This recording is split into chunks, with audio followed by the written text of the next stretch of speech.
Inihahandog ng lokal na pamahalaan ng Brooks Point sa ilalim ng tanggapan ng Punong Bayan at Municipal Information Office ang programa sa radyo tuwing Sabado, alas 11 hanggang alas 12 ng tanghali, ang impormasyon ng bayan para sa lahat. Hatid ng himpilang ito, ang impormasyon ng bayan para sa lahat. Impormasyon ng bayan para sa lahat. Isang malusog na umaga na Sabado mga kababayan dito sa ating minamahal na bayan ng Brooks Point, the beautiful Brooks Point. Ngayon po ay ika-13 na po sa buwan ng Hulyo taong 2024 at welcome po sa ating programang Impormasyon ng Bayan para sa lahat na sabay pong napapakinggan sa 104.5 Radyo natin FM and 89.5 Radyo Bandera Philippines. Kumusta po kayo sa umagang ito? Kayo ba ay busy-busy sa paglilinis ng inyong mga tahanan, sa paglalaba? Samahan niyo po ako sa isang oras na programa na sumasa inyo tuwing araw po ng Sabado at syempre tuwing alas 11 po ng umaga. At of course, tampok po sa ating programa ang Balitang Bayan na ihahatid po sa atin ng ating mga tagapaghatid balita mula sa Rafael Estiandan Elementary School News Team. Mga balita sa loob ng bayan. Mga balitang dapat mong malaman. Balitang makatotohanan. Balita na ang direksyon ay pagunlad ng bayan. Balitang Bayan. Araw ng Sabado. Ngayon po ay ika-13 sa buwan ng Hulyo, taong 2024. Ako po si Shem Ferrares. At ako naman po si Judy Ann Manglikmon mula sa Rafael Estiandan Elementary School. At kami po ang maghahatid ng makabuluhang balitang bayan na aming nakalap sa bayan ng Brooks Point ngayong linggo. Mga balita sa loob ng bayan. Mga balitang dapat mong malaman. Balitang makatotohanan. Balita na ang direksyon ay pagunlad ng bayan. Balitang Bayan. Narito ang ulo ng mga balita na ihahayag sa atin ng Rafael Estiandan Elementary School o RRES News Team. 4-H feeding program ibinahagi sa Barangay Aribongos. Mayor Benedito, nag-ocular visit sa isinasagawang dredging ng Sabsaban Dam. Barangay Inhabitants at Migrants Digital Tool mobile app sa Commission on Population Development iprinisenta na ang pagpapatala o registry.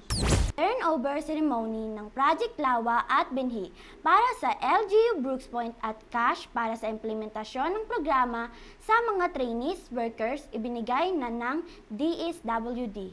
32nd commencement exercises ng Palawan State University. South Cluster, Brooks Point Campus, tagumpay na idinaos.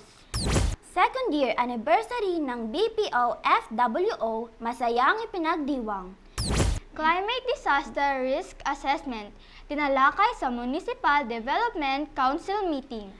Local School Board meeting ngayong buwan ng Hulyo, muling isinagawa. Pakikipagpulong kay Mayor Benedito ng BIDS and the Wards Committee pati na ang Kim and Twin Construction Services. Tinalakay ang mga usapin tungkol sa mga proyekto ng lokal na pamahalaan. Magbabalik ang Rafael Estiandan Elementary School News Team para sa mga detalye ng Balitang Bayan.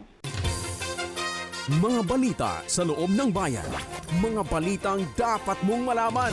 Balitang makatotohanan. Balita na ang direksyon ay pagunlad ng bayan. Balitang Bayan. At nagbabalik ang ating Balitang Bayan. Manatiling nakatutok sa ating programang ito, Good News, para sa unang balita, bago at kakaibang experience grafting happiness in a snack, ating tikman. Para sa detalye, narito si RES News Reporter Kaini Babante. Balitang Bayan.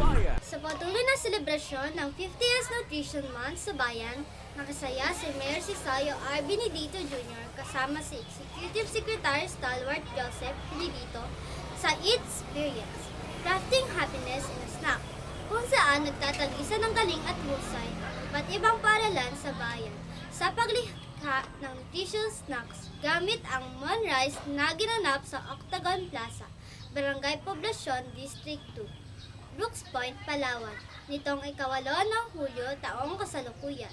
May mga paralan na naghanda ng moonrise tacos, salad, fries at iba pa. Samantala, itinanghal na wagi ang mga sumusunod na paralan. Champion, Amas Community Learning Center. Second runner-up, Brooks Point National High School. Third runner-up, Samariñana National High School. Consolation, Ibilan National High School. Vito Pichanco Memorial National High School. Malis National High School. Naging matagumpay ang programa sa pagtutulungan at pagkakaisa ng mga kinatawan ng Municipal Health Office, katuwang ang Municipal Nutrition Office sa pangunguna ni Municipal Nutritionist Lorraine Abiog. Ayon kay Mayor Benedito, ang paligsahan na ito ay isang paraan upang mahikayat ang mga kabataan na maging malikhain at mahubog ang galing sa paghahanda ng mga masusustansyang pagkain tungo sa matalinong kaisipan at malakas na pangangatawan. Kay ni Jane Babante, Rafael R. Estudian Elementary School, nag-uulat para sa Balitang Bayan. Maraming salamat sa iyo, Kaini. At sa Balitang Pangkaunlaran, Mayor Benedito binisita ang relocation site at Sitio Macagua, Barangay Sarasa, sa ulat ni RES News reporter Zaira Rodriguez. Balitang Bayan. Binisita ni Mayor Cesario R. Benedito Jr. ang sinagawang pagbabakod o fencing project at access gate para sa mga residente at estudyante ng relocation sa Sitio Macagua, Barangay Sarasa, Brooks Point, Palawan noong ika-4 ng Hulyo taong 2024. Ayon sa mga residente ng Sitio Macagua, malaking tulong ang mga proyekto para sa kaayusan at kaligtasan ng komunidad at kanilang mga anak dahil sa nagkaroon ng access gate patungo sa kanilang eskwelahan at mapakinabangan din ng lahat. Personal na ini-inspection ni Mayor Benedito ang mga proyekto ng pamahalaang lokal upang tiyakin kung nasa maayos ang sitwasyon at napapakinabangan ng mas nakakarami ang mga nasabing proyekto. Zaira Hart Rodriguez ng Rafael R. Estudian Elementary School, nag-uulat para sa Balitang Bayan. Maraming salamat, Zaira. Sa Balitang Pangkalusugan, 4-H feeding program ibinahagi sa Barangay Aribungos sa ulat ni RES News reporter Gian Lebauco. Balitang Bayan. Muling pinangunahan ni Mayor Cesario R. Benedito Jr. kasama si Kapitan Edgar Ilson ang masayang feeding program para sa mga bata ng Sitio Sagsaban, Barangay Aribungos, Brooks Point, Palawan noong ika-7 ng Hulyo taong 2024. Katuwang ang Community Affairs Office sa pamumuno ni CEO Sirenio Maes Campo, Daryl Agnas at iba pang mga kawani ng tanggapan ng punong bayan. Naghatid ng masusustansya pagkain na inihanda para sa mga bata na Sitio Sagsaban. Layunin ng Panguluang Benedito Feliciano na maitaas ang antas ng kalusugan, lalong-lalo na sa mga kabataang nakakaranas ng malnutrition at sinisikat ng pamahalaang lokal na matugunan ang mga pangangailangan ng bawat bata sa bayan. Yan Oliver mo ng Rafael R. Estudian Elementary School, nag-uulat para sa Balitang Bayan. Salamat sa iyo, Gian. At bilang bahagi pa rin ng ating Balitang Pangkaunlaran, Mayor Benedito nag-ocular visit sa sinasagawang dredging ng Sabsaban Dam. Narito ang ulat ni RES News reporter Criza Malabo. Balitang Bayan. Noong ika-4 ng Hulyo taong kasalukuyan nagsagawa ocular visit and inspection si Mayor Cesario R. Benedito Jr.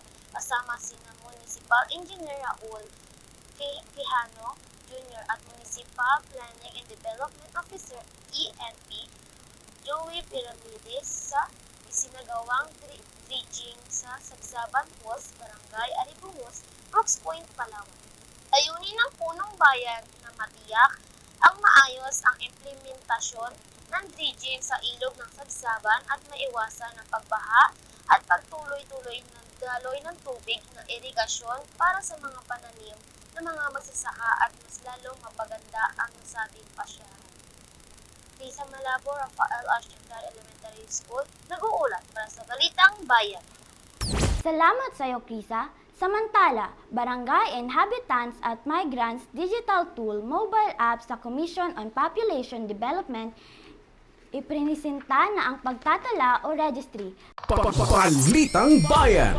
Matagumpay na isinagawa ang presentation at consultation ng mobile app para Registrar of Barangay Inhabitants and Migrants, RBIM.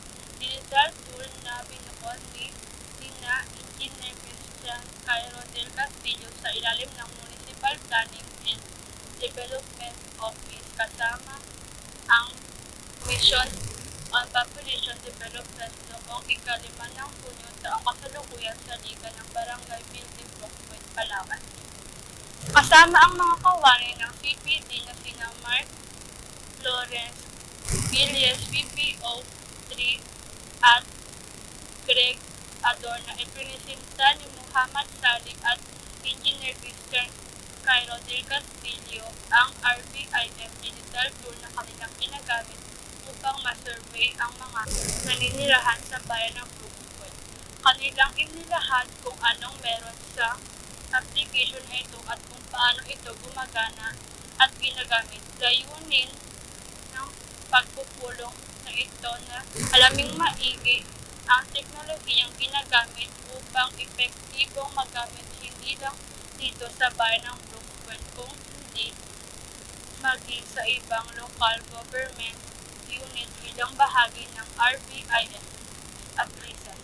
Erica Georgia Mariposal ng LR Shantan Elementary School nag-uulat para sa Balitang Bayan. Maraming salamat sa iyo at balitang pang-edukasyon. 30 second. Commencement exercises ng Palawan State University, South Cluster Brookspoint Campus, tagumpay na idinaos. Balitang hatid sa atin ni RAES News Reporter Syra Hart Rodriguez. Balitang Bayan. Matagumpay at masayang idinaos ang graduation ceremony ng mga estudyante ng PSU South Cluster noong July 2, 2024. Naging panauhing pandangal si Mayor Cesario R. Benedito Jr. sa programa kasama ang iba pang bisita na sina University President Dr. Ramon M. Docto, Dean of PSU del Sur, Dean of PSU del Sur, PSU, Dean of Dean of PSU del Sur Cluster, Dean of PSU del Sur Cluster Dr. Hanley A. Saha, Dr. Janet Uwab at iba pang mga faculty and staffs ng PSU. Masayang nagsipagtapos ang 600 Tagalog po. Masayang nagsipagtapos ang 620 na mga estudyante ng Palawan State University, Brookspoint Campus, Palawan State University, Brookspoint Campus, kasama ang kanilang mga magulang, pamilya at mga mahal sa buhay. Sa mensahe ni Mayor Benedito, kanyang patuloy na hinikayat ang bawat isang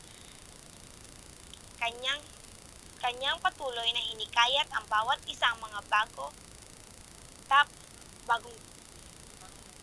bagong tapos na Kanyang patuloy na hinihikayat ang bawat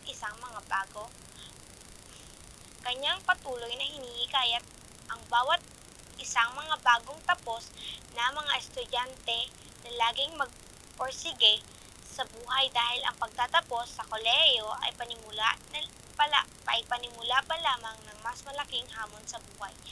Syra Hart S. Rodriguez ng Rafael Ascendan Elementary School, nag-uulat para sa Balitang Bayan. Salamat sa iyo, Syra. Samantala, second year anniversary ng BPO-FWO, masayang ipinagdiwang. Hatid ni RES News Reporter Gian Libauco. para sa detalye. Balitang Bayan. Masaya ang pinagdiwang ng samahan ng mga taga-Brooks Point Overseas Filipino Workers Organization ang ikalawang anibersaryo mula nung ito ay itatag noong July 6, 2022. Ito ay itinuo upang magkaroon ng iisang grupo ang lahat ng mamamayan ng Brooks Point na nangungbang bansa sa nakalipas ng maraming taon. Sa pamamagitan na ito ay madaling may address sa lokal na pamahalaan at iba pang mga ahensya ng gobyerno o non-government organization. Ang anumang suliranin o concerns ng mga bayaning manggagawa patungkol sa kanilang kalagayan sa buhay o maging sa kanilang kalusugan matapos mangyayari at sa ibang mga bansa. Nagkaroon ng iba't ibang pakulo ng programa ng selebrasyon gayon din ang pagkakaroon ng mga games na may akibat ng papremyo na mas nagbigay kasiyahan sa lahat ng dumalo. Ipanaubin din si Mayor Cesario R. Benedito Jr. sa nasabing pagdiriwang na kanya'y kinagalak na makita at kilala ang dumaraming bilang ng mga overseas Filipino workers na mas pinili ng manatili dito sa ating bayan ng Brooks Point. Kapiling ng kanilang mga mahal sa buhay o pamilya. Yan Oliva ko ng Rafael R. Estrandad Elementary School, nag-uulat para sa Balitang Bayan. Maraming salamat, Gian. At sa balitang pangkaularan pa rin, Climate Disaster Risk Assessment tinalakay sa Municipal Development Council meeting sa ulat ni RES News Reporter Criza Malabo. Balitang Bayan. Matagumpay na pinangunahan ni Mayor Cesario R. Benedito Jr. ang Municipal Development Council meeting nitong ika-8 ng Hulyo taong 2024 sa Government Center Building, Barangay Dugdog, Brooks Point, Palawan. Kasama ang iba pang miyembro ng konseho na sina Konsehal Sarah Jean Bispo Agon ng MDRRMO, OIC, Engineer Mood, Ryan Miranda, masusing pinag-usapan ang paggawa ng MDC resolution upang mas maisagawa ang CDRA o Climate Disaster Risk Assessment at Local Climate Change Action Plan 2024, LCCAP, upang makamit ang isang prestihiyosong parangal na gawad kasalan. Sumang-ayon naman ang ibang miyembro ng MDC sa prohestiyo ng Engineer Miranda, hindi lang para sa parangal kung hindi para sa maayos na plano, sistema, direksyon o operasyon ng MDRRMO. Criza Malabo ng Rafael Estrandad Elementary School, nag-uulat para sa Balitang Bayan. Salamat sa iyo, Criza. Sa balitang pangmanggagawa, Local School Board meeting ngayong buwan ng Hulyo muling isinagawa. Balitang hatid sa atin ni RES News Reporter Erica Mariposa. Balitang Bayan. Pinangunahan ni Mayor Cesario R. Benedito Jr. ang pagpupulong sa local school board kasama ang mga miyembro ng sina Public School District Supervisor Mergin Beray, Dr. Paterno Marquez Jr. at iba pang mga gurong mga paaralan noong ika-5 ng Hunyo noong 2024 sa tanggapan ng Punong Bayan sa Government Center Building, Barangay Dugdog, Brooks Point, Palawan. Tinalakay sa pagpupulong ang patungkol sa pagtatag ng senior high school sa Eliseo A. Lagado of Dia National High School ang pondong ilalaan para sa emergency bicycle ng DepEd Brooks Point at iba pang mga mahalagang usapin na dapat tutukan ng pansin para sa nalalapit na bubukas ng panibagong taon ng paaralan. Patuloy pa rin sumusuporta ang pamahalaang lokal ng Brooks Point sa ilalim ng lideratong Benedito Feliciano, serbisyong may puso upang itaguyod at suportahan ang pagpupulong at pagpapataas ng antas ng edukasyon sa bayan ng Brooks Point. Erica Georgia Mariposa, Rafael Estrandad Elementary School, nag-uulat para sa Balitang Bayan. Maraming salamat sa iyo. Good news! Pakikipagpulong kay Mayor Benedito ng Bids and Awards Committee, pati na ang Kim and Twin Construction Services. Tinalakay ang mga usapin tungkol sa mga proyekto ng lokal na pamahalaan sa ulat ni RES News reporter Syra Rodriguez. Balitang Bayan. Nagpulong ng Biyernes, ikalima ng Hulyo taong 2024 sa tanggapan ni Mayor Cesario R. Benedito Jr. ang LGU Bids and Awards Committee sa pangunguna ni MPO de Maluz Soriano kasama si Municipal Engineer Raul Quijano Jr. at Kim and Twin Construction Services na ginanap sa Abweg Building Government Center, Barangay Tugtog, Brooks Point, Palawan. Tinalakay sa pagpupulong ang mga issues and concerns sa mga proyekto ng pamahalaang lokal na bunga ng Kim and Twin Construction Services ang kontrata. Nais ni Mayor Benedito na magtulungan ang bawat isa upang maayos at mabilis na matapos ng tama ang proyekto at masolusyonan ang bawat problemang kinakaharap. Syra Hart S. Rodriguez ng Rafael Archandan Elementary School nag-uulat para sa Balitang Bayan. Maraming salamat, Syra. Manatiling nakatutok sa pakikinig at panonood ng ating programang Impormasyon ng Bayan para sa lahat. Susunod na ang Talakayan Bayan. Ako po si Judy Ann Manglikmot. At ako naman po si Shim Kyle L. Ferrares. Kami po ang Rafael Archandan Elementary School News Reporters na naghatid ng Balitang Bayan. Mapagpalang araw sa lahat, bayan ng Brooks Point. Mga balita sa loob ng bayan. Mga balitang dapat mong malaman. Balitang makatotohanan. Balita na ang direksyon ay pagunlad ng bayan. Balitang Bayan. Maraming salamat sa ating mga masisipag at mahuhusay na tagapaghatid balita mula sa Rafael Archandan Elementary School. Kayo din po ang ating pasasalamat sa kanilang school principal na si Ma'am Leia Omar Peralta. Good morning, Ma'am. Ngayon din po sa inyong mga mahal na guro, magulang, magandang umaga po at maraming salamat po sa inyong lahat. Diyan lamang po kayo, magbabalik po ang ating programang Impormasyon ng Bayan para sa lahat, para po sa ating ikalawang segment, ang Talakayang Bayan, pagkalipas lamang po ng ilang sandali. Talakayang Bayan. Masusing pag-uusapan ang mga programa at proyekto ng bayan. Talakayang Bayan. Ilalahad ang mga plano at direktiba ng pamahalaan. Pag-aaralan ang bawat anggulo ng sitwasyon. Lilinawin ang bawat issue. Magbibigay ng matalino at makabuluhang talakayan. Talakayang Bayan. Welcome back mga kababayan sa ating programang Impormasyon ng Bayan para sa lahat. And ngayon ay nasa ikalawang segment na po tayo ng ating programa, ang Talakayang Bayan. At gusto ko pong masaya po ako na sabihin ito sa inyo na mapalad talaga tayo dahil makakapanayam po natin ang isa sa batikan pagdating po sa paglilingkod sa taong bayan dito po sa Brooks Point. Nais ko pong sabihin sa inyo na siya po ay nag-start sa paglilingkod sa publiko, start ng 1993 and of course 2015, naging acting municipal assessor po dito sa bayan ng Brooks Point. 2016 nang siya po ay ma-appoint sa LGU Brooks Point as Municipal Assessor's Office.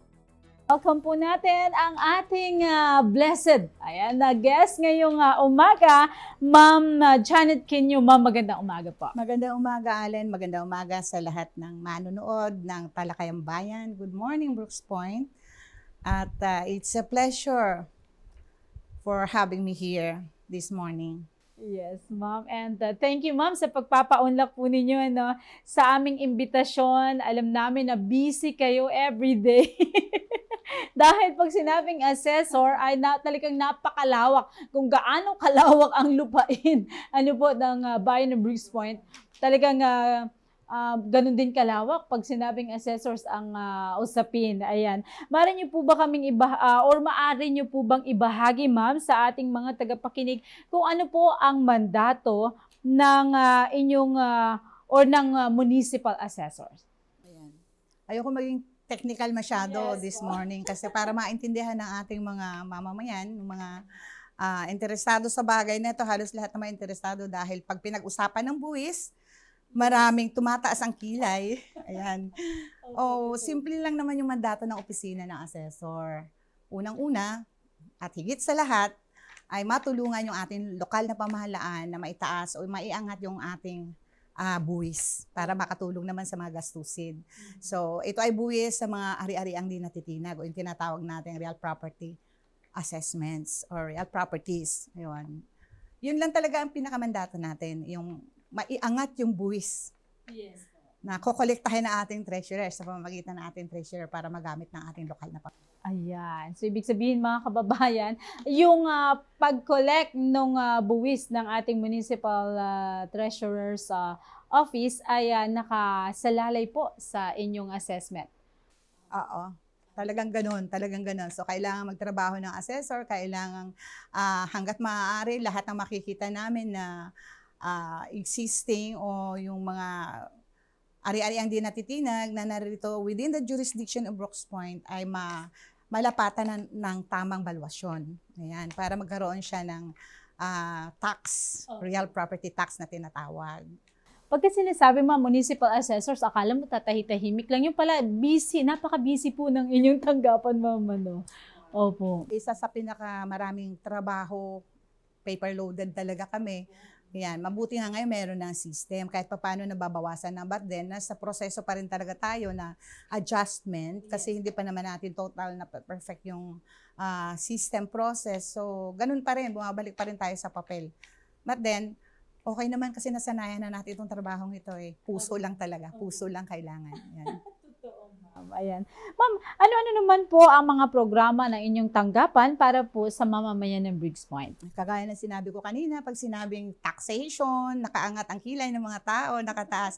At hindi ito yung sort ng ayuda. Hindi ito yung ay matutuwa sila kasi ayuda. Kasi pag pinag-usapan na yung tax, halos lumalayo yung tao. The reason why, nahihirapan kami minsan na abutin sila kasi iisipin nila magbabayad sila. Opo, responsibility nila. When it comes to program, ang opisina natin ay mayroong 5 division. Sa pamamagitan ng 5 division na ito, napaparating natin sa mga mamamayan yung kailangang serbisyo, yung kanilang kailangan serbisyo. Meron kaming dalawang nahahati yung 5 sa dalawang aspeto. Yung isa ay technical, isa naman ay non-technical. Sa non-technical, doon pumapasok yung records management natin at yung sa administrative division, doon yung mga kailangan ng ating human resource, ganyan, sa opisina. Tapos doon naman sa records management, doon ang gagaling yung mga kinukuha ng mga taong certification. So tayo nagtatago ng mga datos ng kanilang mga kalupaan, ng mga ari-arian.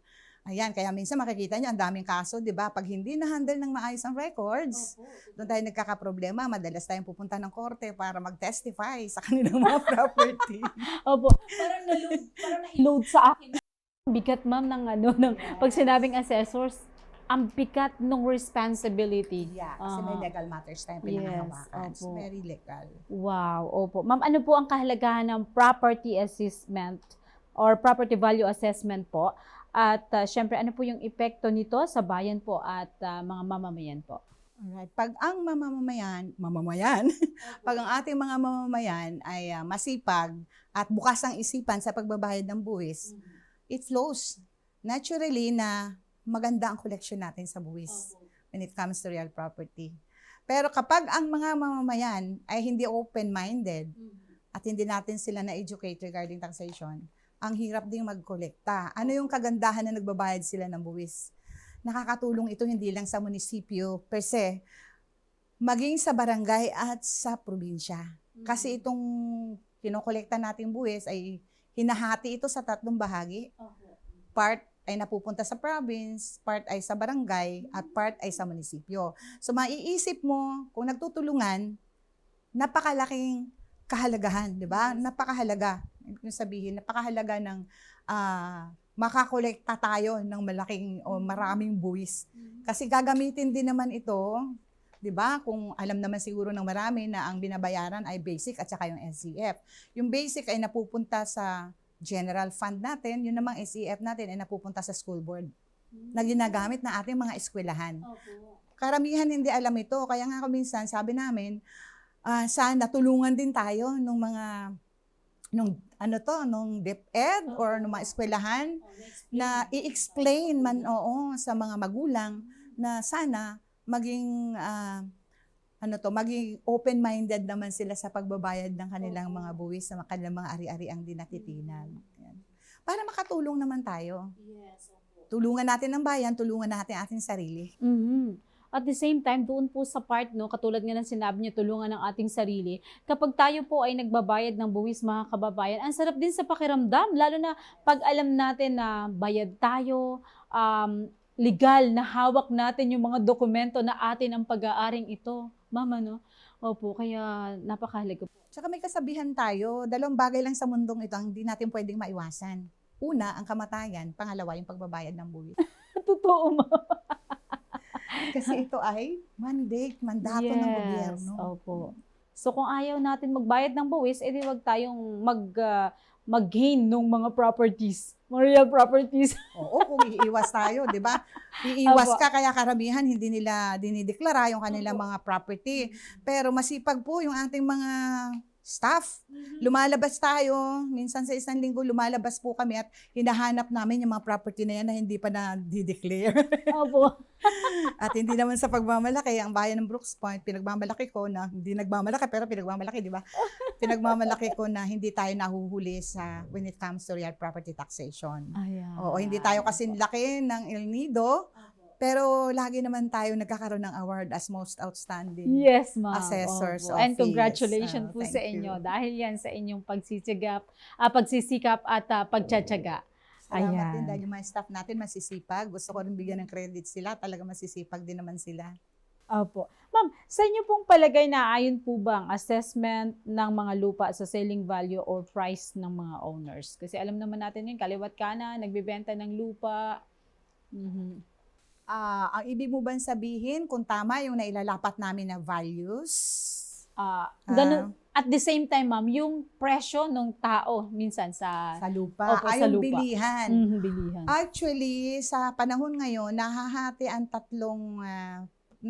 sa tatlong presyo yung bilihan ng lupa. Una, sa presyo ng assessor. Pangalawa, sa presyo ng BIR. At pangatlo, sa presyo ng mga private appraisers. So, ang ginagawa ng BIR ngayon, when it comes to zonal valuation, pinagsasama-sama yung tatlo na yan, tapos divide into 3. Yun, more or less, ganun yung nangyayari. That will be the zonal valuation of the properties. Pero pagdating naman sa amin, ang ginagamit natin dito sa Brooks Point ay yung tinatawag na market analysis approach.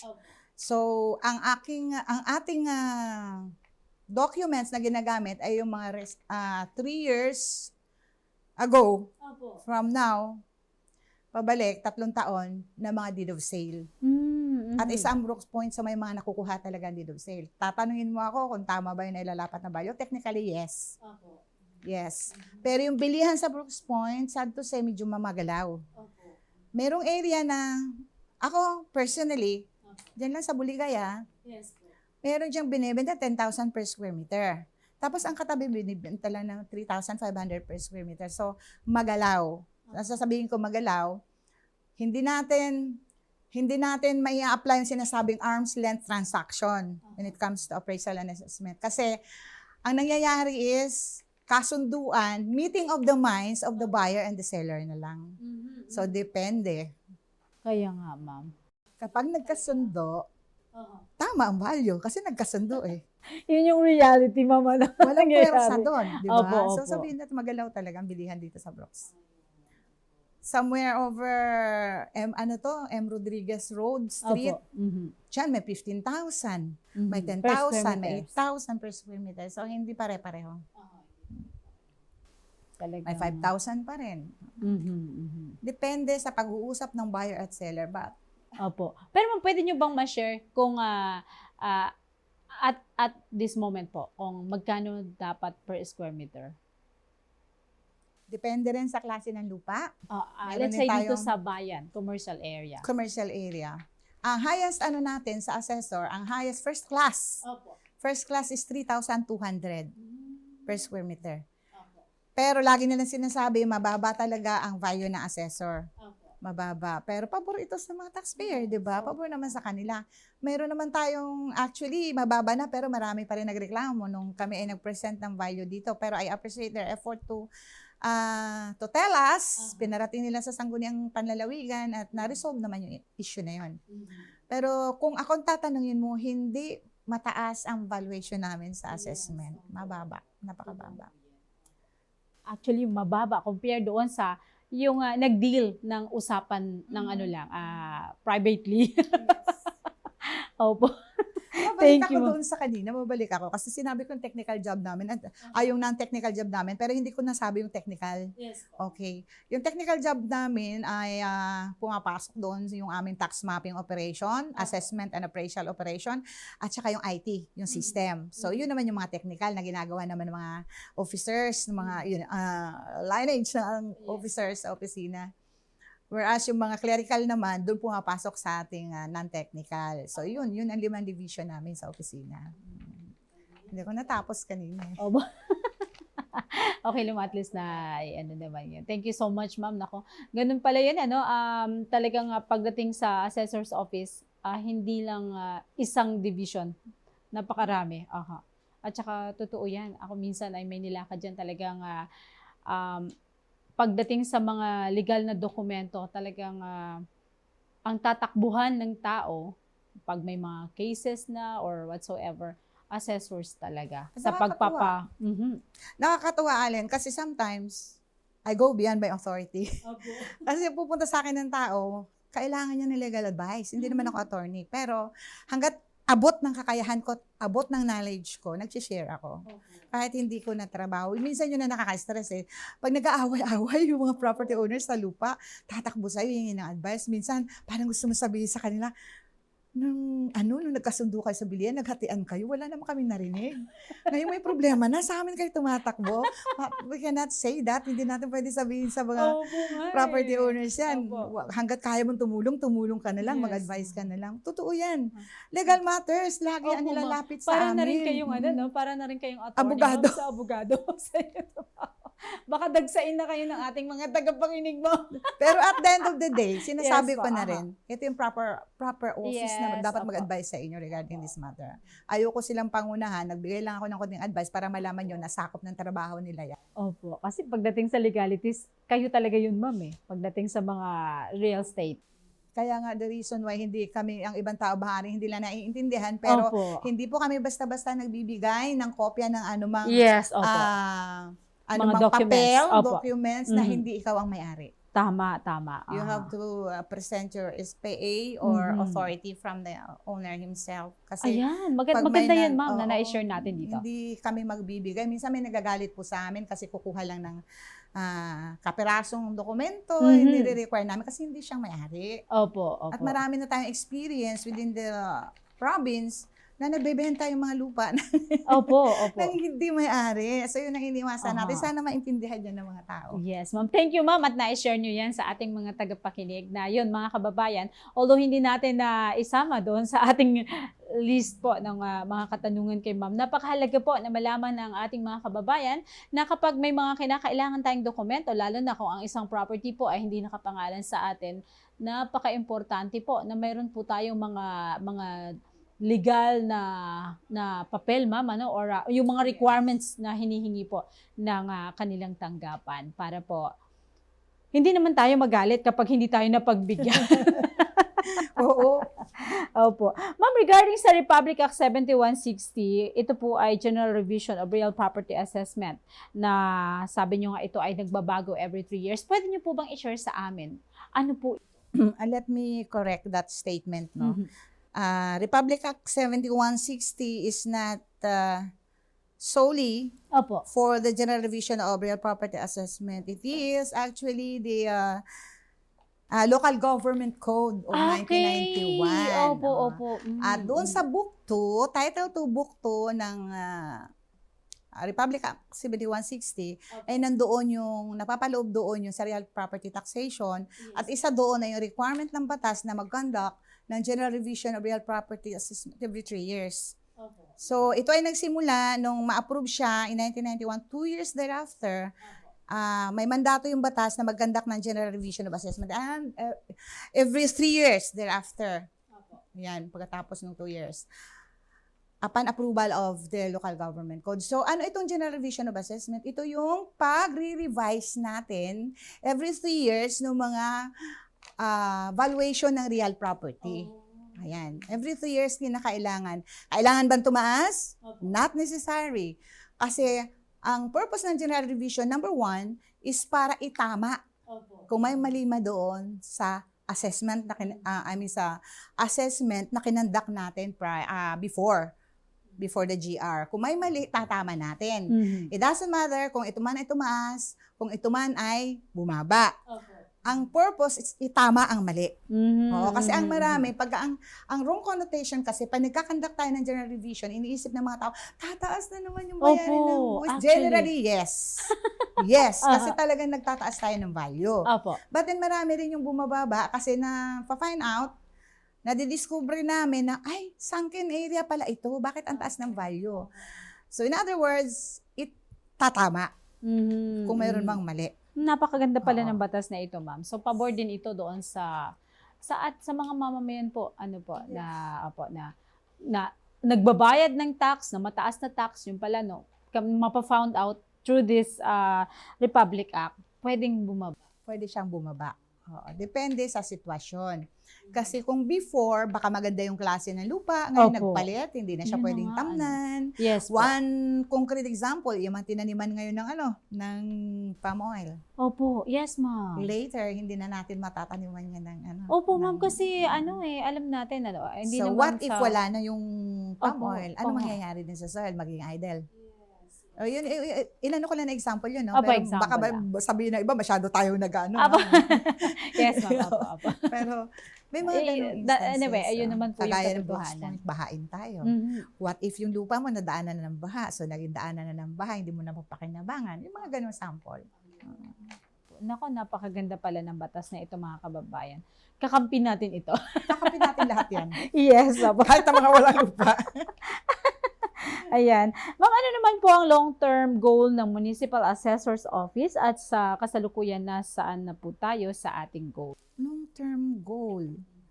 Siguro, wala naman kaming concrete na long-term goal. Ang inaano lang namin palagi is to increase the, actually, yearly, meron talagang ibinibigay sa atin ng Department of Finance to the Bureau of Local Government Finance na target. 5% lang yon, but I'm glad to say na ang Brooks Point sumusobra tayo sa 5%. Hindi lang nung last year kasi bumagsak tayo last year because of some reason. One is, meron tayong napakalaking property dito na dati taxable nag-exempt. So, masaya pa rin ako kasi 30% ang binagsak natin pero nahila namin yun hanggang naging 5% na lang. But through that, hindi natin na-meet yung ating target last year. Hopefully this year, we will Yes po. Soar high. Yeah, we're so high. Yes, ma'am. Matatapalan natin yung nawala at mas tataas pa tayo. Pero, for the previous years, lumalampas tayo lagi sa 5% natin na target. Ayan. Oo. Opo. Yun lang naman ang goal natin Yes, annually kasi hindi naman kagaya sa ibang department na yung goal talaga is nakikita concretely. Tayo magalaw kasi ito eh. Yes po. Pag nagkaroon ng calamity, bababa tayo. Pag totoo po. mga reason na ganon. Ayan. Paano naman po makatutulong ang mga mamamayan po ng Brooks Point sa pag-reach ng ating goal? And baka po may mga panawagan or announcement po kayo para po sa ating mga kababayan syempre, nais natin ipaabot sa mamamayan ng Brooks Point. Ano po para Magandang katanungan yan, Alay. Yan ang gusto ko marinig. Yes po. Ayan, gusto ko lang makiusap, kausapin din sila yung ating mga taxpayers, lalo na yung merong mga ari-ariang di natitinag o yung tinatawag natin real property units. Ang tawag Yes namin po, doon, opo. RPUs. Ayan, kung sakasakali man doon sa mga hindi pa patala o nakakapagpadeklara ng kanilang mga ari-ariang di natitinag, pumunta po agad sa opisina, lalo na kung yung property na yan ay nabili ninyo. Kasi kapag yan po ay lumampas ng 60 days, 6 na pong araw, at matanggap na aming opisina, kaya po ay magbabayad na ng karampatang penalty.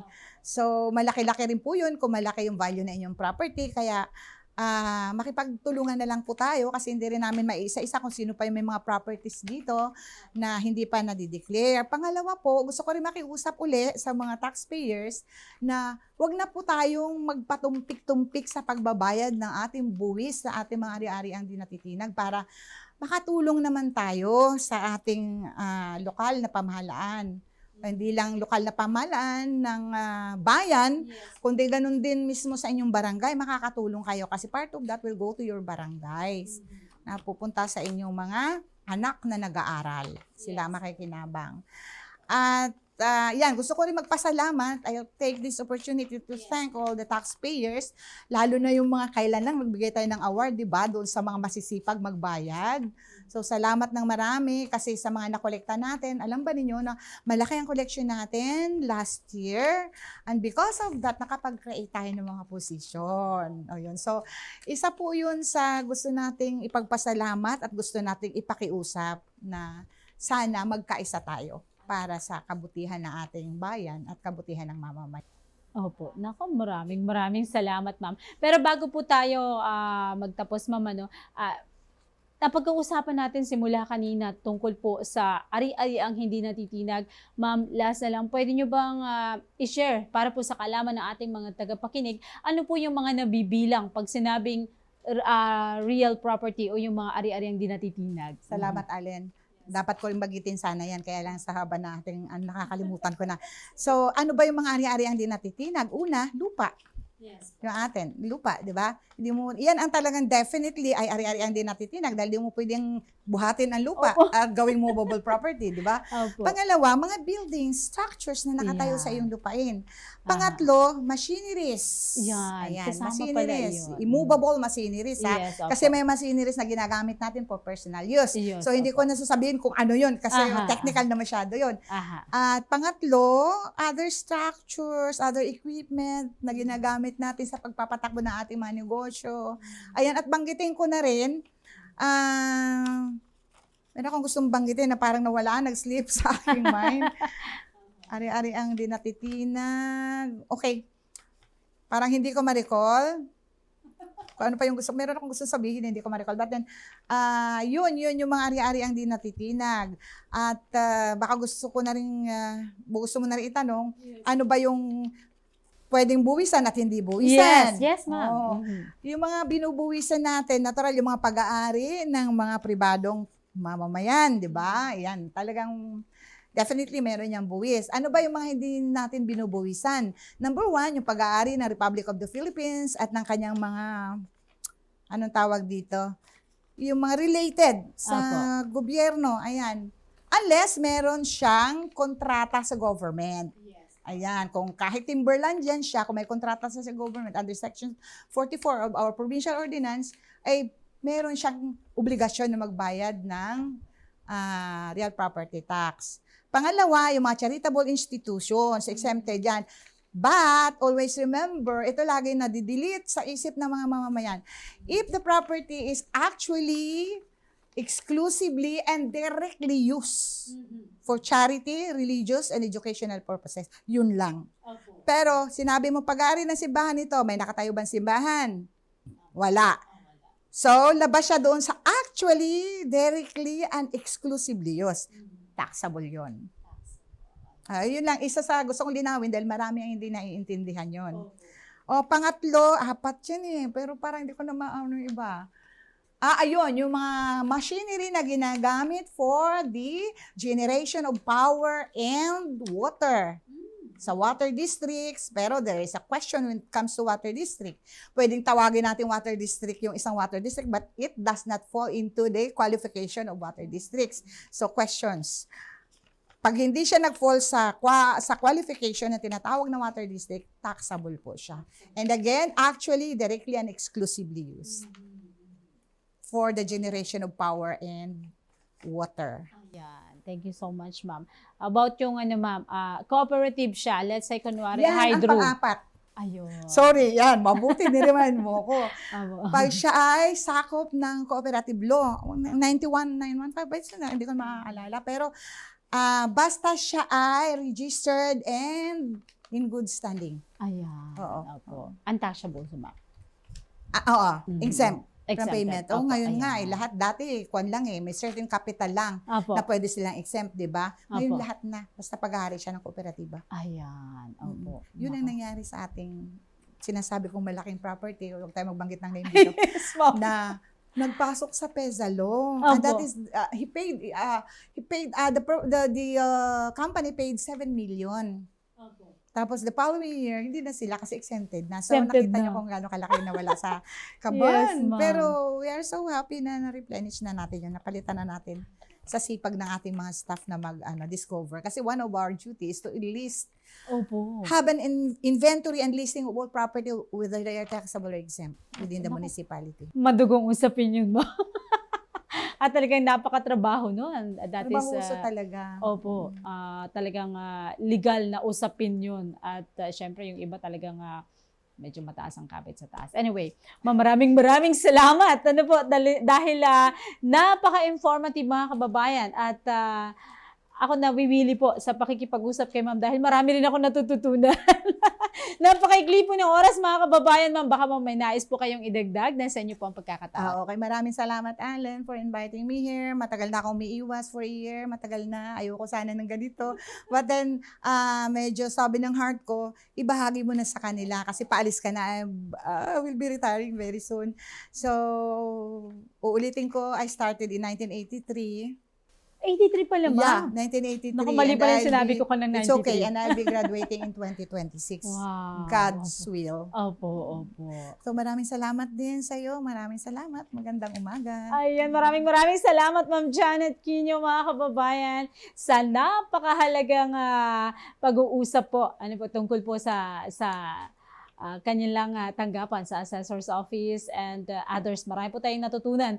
Ito po ay talagang napakahalaga mga kababayan na magkaroon tayo ng mga ganitong talakayan upang malaman po natin kung paano tayo makiisa, matututo tayo kung ano po yung mga dapat nating gawin sa pamamagitan po ng makabuluhang talakayan katulad nito. Magbabalik po ang impormasyon ng bayan pagkalipas lamang ng ilang sandali.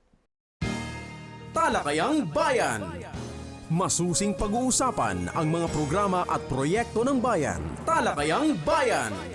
Ilalahad ang mga plano at direktiba ng pamahalaan. Pag-aaralan ang bawat anggulo ng sitwasyon. Lilinawin ang bawat issue. Magbibigay ng matalino at makabuluhang talakayan. Talakayang Bayan. Serbisyong Bayan.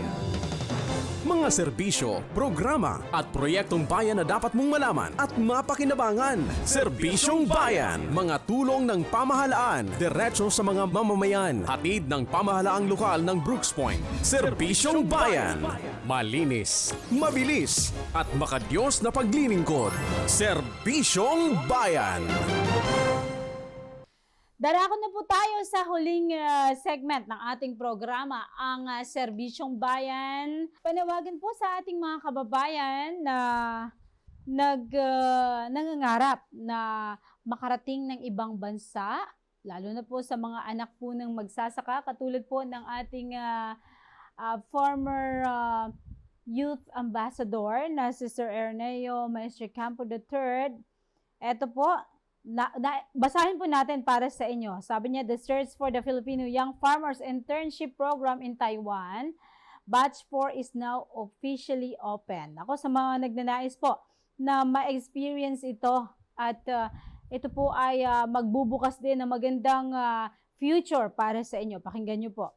The FYF-IPT is a partnership between the Department of Agriculture, the Manila Economic and Cultural Office or MICO, in the Taipei Economic and Cultural Office in the Philippines or TICO. It aims to empower farmer leaders to become agricultural entrepreneurs. Application is open for Brooks Point residents only. Nako, mapalad po tayong mga taga Brooks Point. Ito po ay para sa mga kabataan ng bayan ng Brooks Point.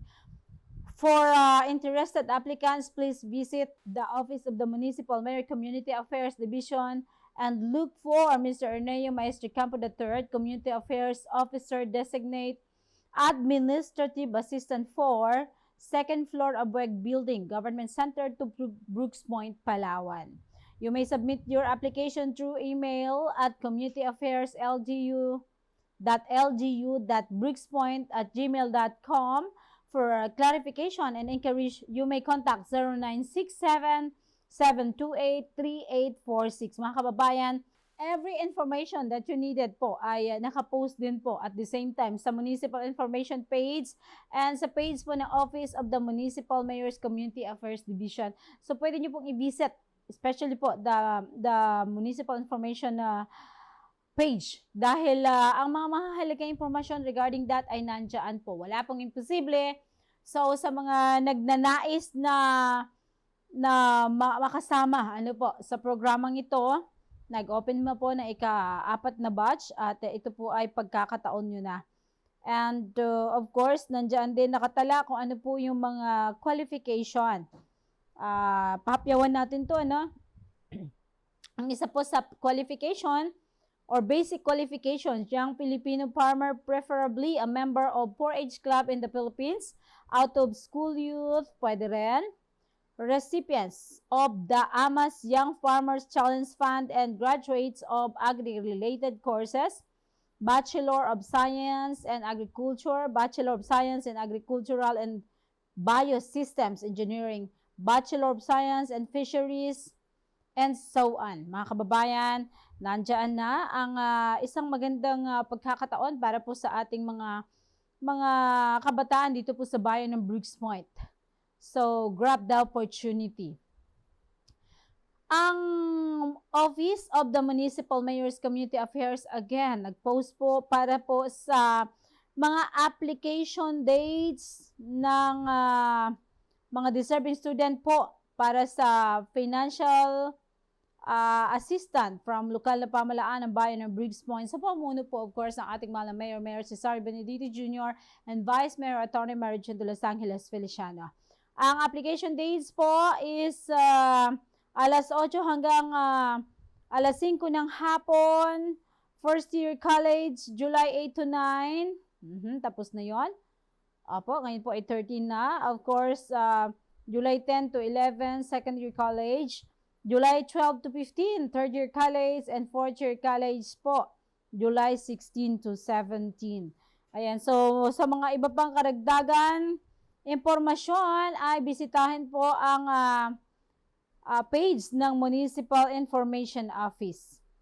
And ang Municipal Public Employment Service Office ng LGU Brooks Point or M-PESO, mga kababayan, ay patuloy na nangangalap ng mga kababayan natin na kasalukuyan ay wala pong trabaho or jobless.